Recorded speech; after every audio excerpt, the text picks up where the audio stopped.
ગાંધીનગરથી મળી રહ્યા છે।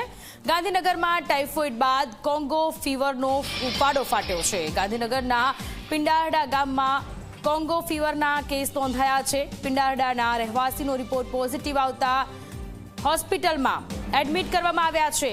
ગાંધીનગરમાં ટાઇફોઇડ બાદ હવે કોંગો ફીવરના કેસમાં સતત વધારો થઈ રહ્યો છે। પિંડારડાના રહેવાસીનો રિપોર્ટ પોઝિટિવ આવતા હોસ્પિટલમાં તેમને એડમિટ કરવામાં આવ્યા છે। અમદાવાદની ખાનગી હોસ્પિટલમાં તેમની સારવાર ચાલી રહી છે। એક બાજુ ગાંધીનગરમાં પાણીજન્ય રોગચાળાના કારણે લોકો ત્રાહીમામ પોકારી ઉઠ્યા છે। ટાઇફોઇડના કેસ સતત વધી રહ્યા છે અને પછી હવે કોંગો ફીવરના કેસમાં પણ સતત વધારો થઈ રહ્યો છે। એક વ્યક્તિ કે જેનો રિપોર્ટ પોઝિટિવ આવ્યો છે, અમદાવાદની ખાનગી હોસ્પિટલમાં તેઓ સારવાર હેઠળ છે।